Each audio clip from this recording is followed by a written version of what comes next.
사우디는 외교 안보 정책에 있어서 새로운 방향을 틀게 됩니다. 미국에 의존하지 않겠다. 러시아 무기도 사고요.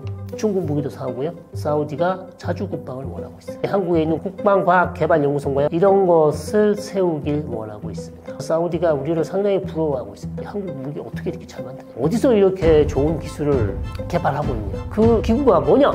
우리 국방과학연구소를 본받아서 사우디에서도 연구소를 세우길 원하고 있고, 우리는 적극적으로 이 기회를 살려서 중동 지역에 국산 무기를 수출하기 위해서 노력을 하고 있습니다. 걸프 국가들이 이 외교 다변화하는 것은 우리에게 많은 것을 시사한다고 봅니다. 5년 전만 해도 UAE 친구들을 만나서 얘기를 많이 했었습니다. 자기들은 미국만 바라보지 않는다. 우리 중국도 좋고 러시아도 좋고, 농담으로 그렇게 얘기했죠.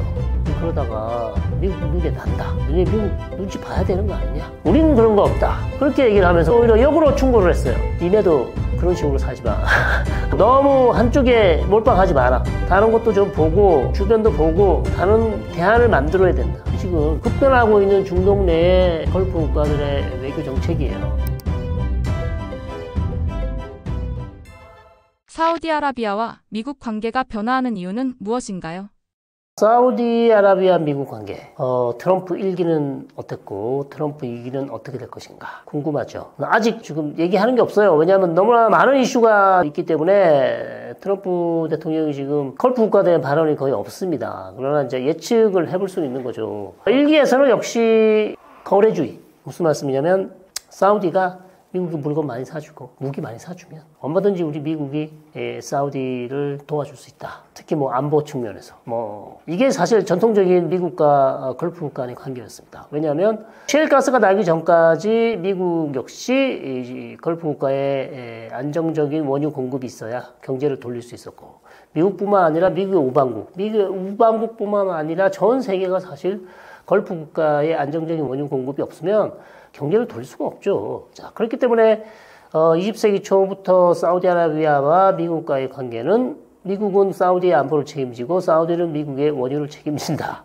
이런 방식이었습니다. 자, 그런데 이제 최근에 이제 셰일가스가 나면서 미국이 사실 원유 작업 차종을 할 수 있는 그런 상황으로 바뀌면서 사우디의 중요도가 가치가 좀 떨어진 게 아닌가. 이제 이렇게 이제 보는 시각들도 많이 있지요. 자, 그럼에도 불구하고 사우디가 여전히 유가를 결정지을 수 있기 때문에 미국 역시도 사우디의 가치를 다시 평가하고 있는 그런 상황입니다.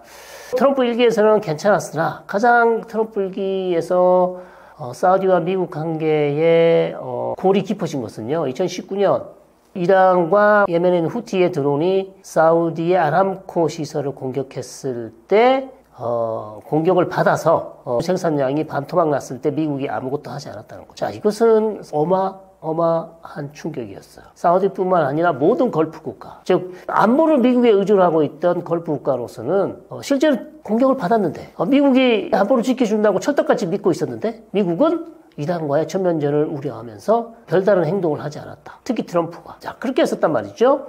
자, 그것이 이제 사우디아라비아로 하여금 다른 생각을 갖게 했어요. 미국 너 말고 나도 다른 친구들이 만들 거야 이제. 거기서부터 이제 사우디와 UAE와 국가들이 누구를 쳐다봅니까? 러시아와 중국을 바라볼 수밖에 없는 것입니다. 거기서 출발이 됐었고요.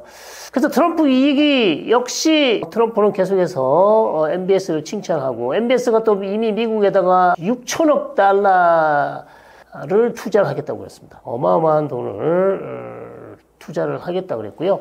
그래서 지금 트럼프 1기 때 트럼프 해외 방문 국가 1순위가 누군지 아세요? 어느 국가를 제일 먼저 방문했을까요? 당연히 일본, 유럽, 많지 않습니까? 영국, 프랑스, 이거 사우디였어요.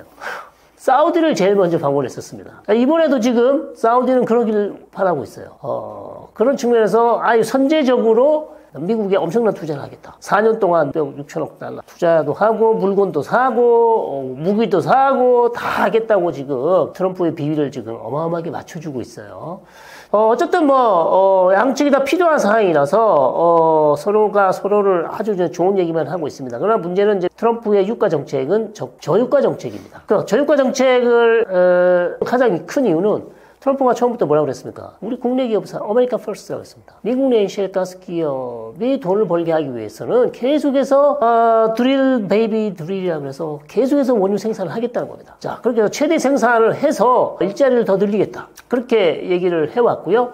문제는 미국에 있는 셰일가스 업체들이요, 우리 그럴 만한 영향이 안 된다. 그리고 그렇게 할 수도 없다. 왜냐하면 그렇게 하면 본인들의 유가도 떨어지잖아요. 셰일가스 업체도 유가가 떨어지는 거는 안 된다고 생각하고 있는 것이고, 그래서 약간은 지금 불협화음이 나고 있습니다. 셰일 업체들과 트럼프 간에. 자, 그런 상황이고, 사우디로서도 저유가가 좋을까요? 당연히 안 되죠. 사우디 저유가 되면 안 됩니다. 지금 네옴시티 사업해야 되죠. 올림픽 해야 되죠. 각종 스포츠 엄청난 이벤트 엑스포 해야 되죠. 어마어마한 이벤트들이 있는데 그거 다 그냥 뭐 땅 파서 하나요? 네. 돈 들여서 해야 됩니다. 돈 들여서 해야 되고요. 뭐 네옴 말고 네옴 주변에 짓는 게 얼마나 많습니까? 옥타곤, 신달라, 아유 줄줄이 더 라인. 그거 말고도 계속해서 새로운 프로젝트가 지금 나오고 있는데 이 모든 것을 다 해야 하는 사우디로서는 최소 유가가요 100 정도는 돼야 됩니다. 이게 잘 되려면. 자, 그런 상황인데 유가를 여기서 더 낮춘다? 트럼프가 그걸 원한다? 사우디로서는 좀 수용하기 어렵죠. 자, 그런 상황에서 사우디와 미국 관계, 그 다음에 걸프 국가들의 관계는 이제 아직 시작 안 했습니다만 추후에 아마 트럼프가 사우디를 방문한다든지 하면 그 부분에 대한 논의가 있을 것으로 보입니다. 그래서 그때 이제 첫 단추를 어떻게 끼느냐에 따라서 향후 미국과 사우디 관계가 결정될 것 같고요. 다만 원칙은 변하지 않습니다. 사우디는 미국만 보지 않는다. 그렇게 밖에 볼 수가 없죠. 자이든 타이든 중동에서 미국의 영향력은 계속 줄어들 수밖에 없는 상황이고, 특히 이제 이전에 있던 대통령들도 본인들이 그렇게 얘기를 했습니다. 오바마도 그렇고요. 부시도 바이든도 마찬가지고요. 중동 지역에 미국의 관심이 줄어들 수밖에 없다. 왜? 미국으로서도 선택과 집중을 해야 돼요. 다 잘할 수는 없습니다. 선택과 집중 어디다 합니까? 중국에다가 선택과 집중을 해야 되잖아요. 중국에 선택과 집중을 하려면 중동 내에 미국의 자산을 좀 빼야 됩니다. 관심도 줄여야 되는 상황이죠. 자, 그러다 보니 이미 10년 전부터 미국의 중동 떠나기 이런 얘기들이 다 계속 나오고 있었죠. 그래서 중동 지역에서 미국의 어떤 전략 자산을 계속해서 축소하는 부분, 병력도 많이 뺐고요. 아프가니스탄에서도 이미 철수를 했고 계속해서 병력을 빼고 있는 상황. 그래서 이런 모든 것들이 사실상 중동 지역 내에서 미국의 영향력의 축소를 불러오고 있습니다만, 역설적으로 미국의 영향력이 빠진다, 본인들이 미국의 중동에서 떠나고 싶다 그래서 떠날 수 있는 건 아니죠. 여전히 중요한 이슈들이 있고 미국의 국가 이익에 상당히 관련되어 있는 사건들이 벌어지고 있기 때문에 본인이 원하는 만큼 지금 미국이 중동에서 발을 빼기가 상당히 어려운 상황입니다. 예를 들면 시리아 문제 보십시오. 지금 시리아 무주 공산이 됐지 않습니까? 54년을 독재 집권했던 아사드 정권이 무너지고 나서 HTS라는 상당히 극단주의 세력이 시리아의 집권 세력이 되고, 이 HTS를 적극적으로 밀고 있는 국가는 튀르키예라는 국가. 그럼 튀르키예 국가는 대단히 이슬람 세력을 지지하고 있는 그런 국가입니다. 에르도안 대통령 자체가 그렇기 때문에. 자, 그렇다면 지금까지는 이란의 위성국가였던 시리아가 거의 지금 튀르키예의 위성국가가 되어가고 있고, 그러면 이란은 가만히 있을까요? 절대 가만히 있지 않거든요. 이란은 계속해서 다시 한번 시리아의 영향력을 확보하기 위해서 여러 가지 지금 작업들을 하고 있고, 이스라엘로서는 또 거기에 골란고원 시리아와의 국경 근처에서 본인들의 어떤 국가적 이익, 영토적 이익, 그 다음에 시리아에서 무슨 일이 날지 모르는 상황에서, 그러니까 이스라엘의 머리 위에서 무슨 일이 날지 모르는 상황에서 이스라엘이 그걸 지켜만 보고 있고 아무것도 안 하고 있다? 불가능한 얘기죠. 그래서 계속해서 골란고원 시리아 국경 사이에서 이스라엘이 활동을 하고 있고, 러시아가 운영하고 있던 공군기지와 해군 항만시설이 있는데, 러시아가 지금 거의 70년대부터 시리아에 중요한 역할을 해왔는데, 이 지역이 하루아침에 정권이 바뀌었다고 해서 이걸 버리고 떠날 수 있을까요? 러시아도 거기 다시 들어가려고 하고 있고요. 이런 여러 가지 중동에서 중요한 국가들이 지금 시리아의 영향력을 확대하고 있는 상황에서 미국이 주둔하고 2,000명의 병력을 뺀다. 이것은 사실상 최악의 악수죠. 그러니까 미국이 아무리 중동 지역에서 발빼기를 하고 싶어 하지만 마음처럼 그렇게 잘 되지 않을 수 있고요. 이란 문제도 역시 해결해야 되죠. 시리아 문제도 해결해야 되죠.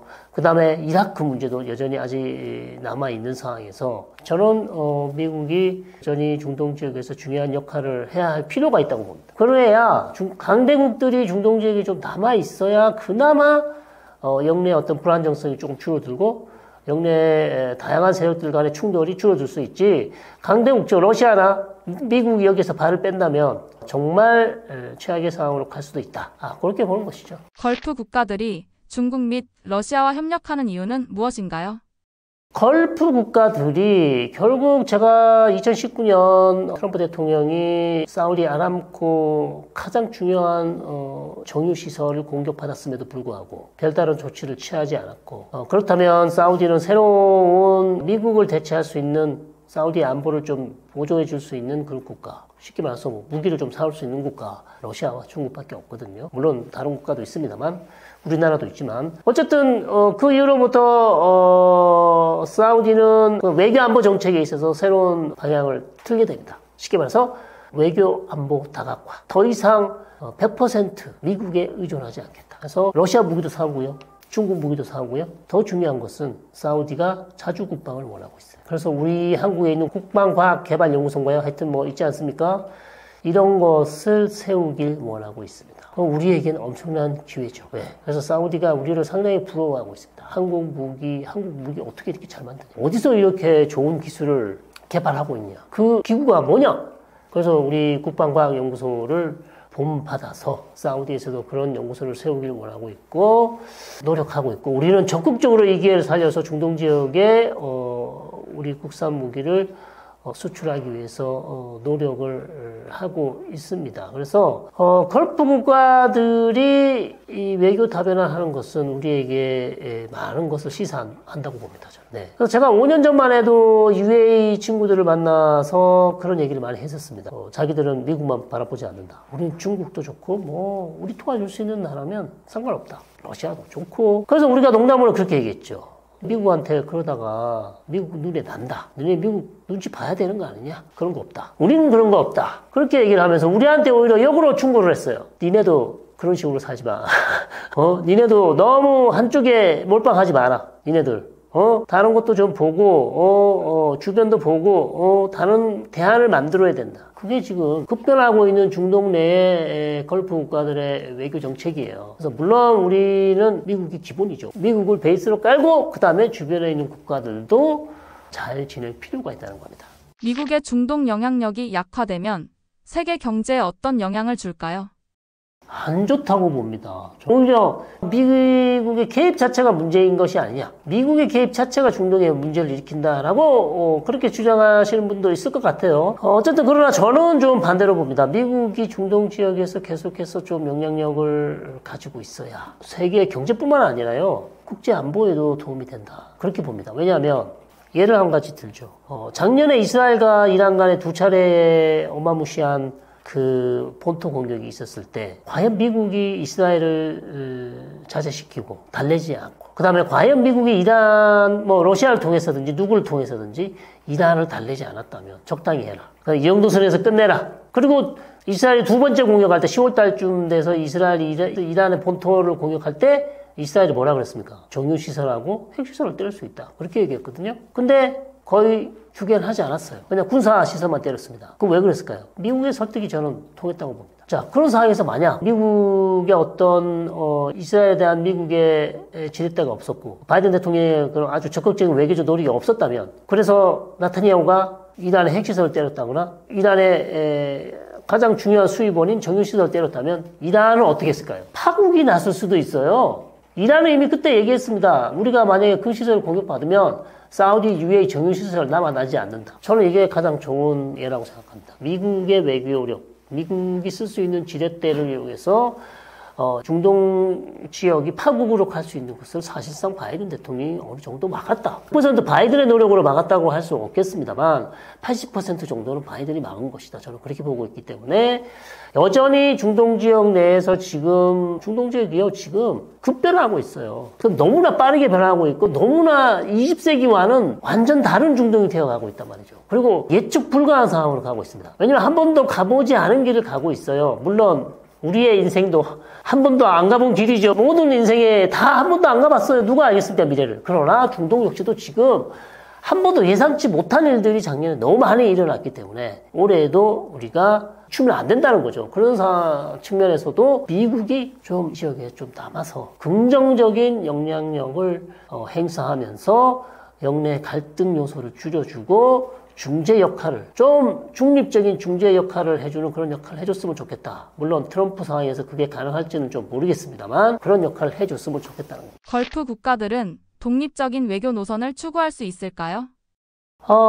저는 가능하다고 봅니다. 이미 그렇게 한 지가, 걸프 국가는, 제가 변곡점으로 보는 것은 2019년이라고 말씀드렸고, 이란과 예멘에 있는 후티 세력이 드론과 순항 미사일로 사우디아라비아의 아람코를 공격한 이후부터, 물론 그 전부터도 그런 모습을 보였습니다만 확실하게 변화가 생긴 것은 그때부터라고 할 수 있겠습니다. 그런 상황에서 이미 벌써 6년이 지났네요. 그런 상황이기 때문에 사실 이러한 외교 다변화, 걸프 국가들이 다양한 외교 채널을 통해서 본인들의 국가 이익을 극대화하는 이런 정책을 바꾸기는 어렵다. 특히 UAE 같은 국가들, 특히 까타르도 마찬가지고요.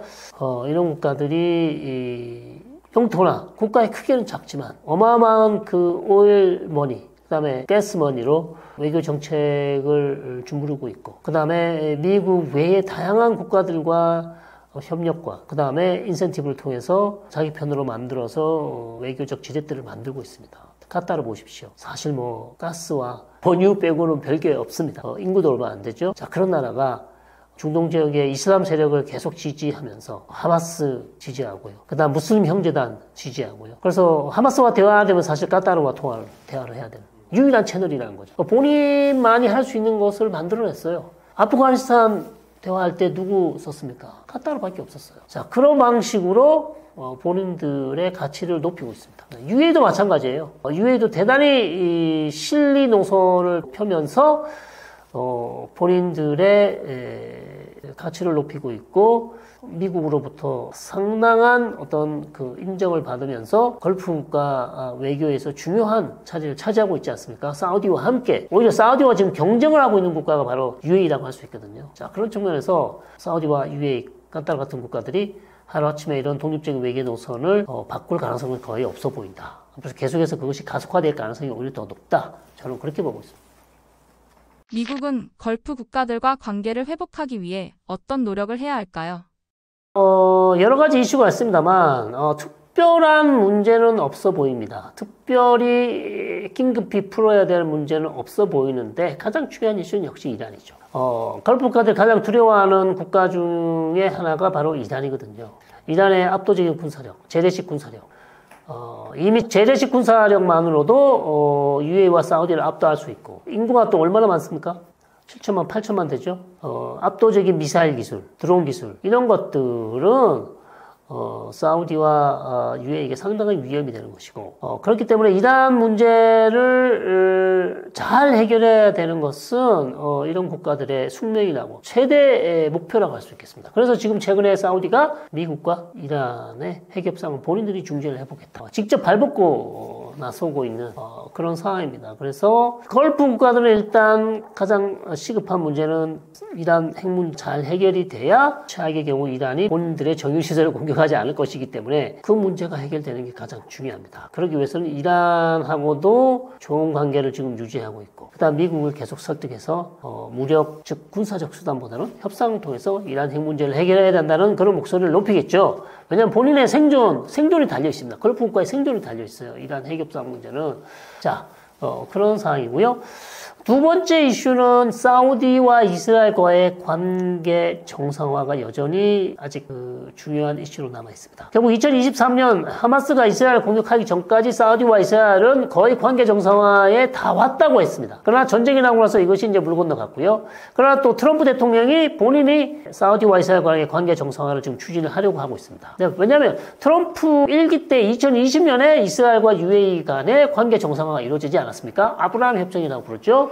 그 최초의 걸프 아랍 국가와 이스라엘 간의 평화협정이었기 때문에 이것을 더 확대해서 이스라엘과 사우디 간의 관계 정상화를 지금 트럼프가 노리고 있습니다. 자, 이게 이제 두 번째 중요한 이슈고요. 자, 이것을 하려면 일단 가자지구 전쟁이 끝나야 되고요. 이스라엘이 팔레스타인 국가 건설이라는 아주 중요한 문제에 대해서 구체적인 해법안을 내놔야 됩니다. 이게 없으면은 사우디는 이스라엘과 절대 손을 잡을 수가 없어요. 자, 그런 상황이라서 트럼프 대통령이 계속해서 가자지구 전쟁을 빨리 끝내려고 하는 것이고, 그 다음에 어쨌든 팔레스타인 문제 해결을 위한 구체적인 해법을 만들어낸 다음에 사우디와 이스라엘 간의 관계 정상화를 할 것이고, 사우디는 이스라엘과 관계 정상화가 왜 중요하냐면요, 사우디와 관계 정상화를 하는 조건으로 미국이 사우디에게 들어줘야 할 조건들이 많이 있습니다. 첫째, 상호 방위 조약.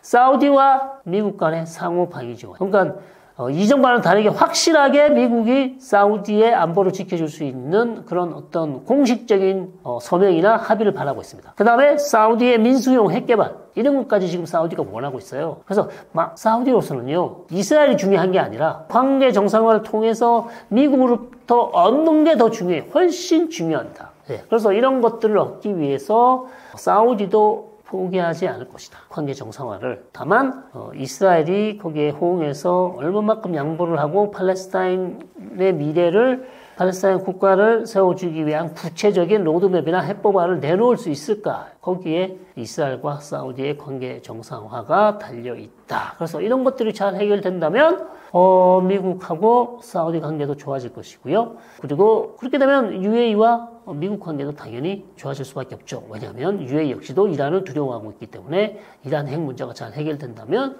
UAE로서도 계속해서 자기 승리를 원하는 비전 2030, 즉 UAE를 제조업으로 간다든지 아니면 관광으로 새로운 국가 모델로 갈 수 있는 기회를 만들 수 있는 것입니다. 그것이 지금 걸프 국가들이 원하는 것이에요. 그래서 걸프 국가들의 미래는 이란 문제가 해결돼야 비전 2030, 네옴시티, UAE의 어떤 비전, 모든 걸프 국가들이 지금 비전을 가지고 있는데 여기에 가장 중요한 아킬레스건은 역시 이란 핵 문제가 해결돼야 되는 그런 숙제를 안고 있습니다.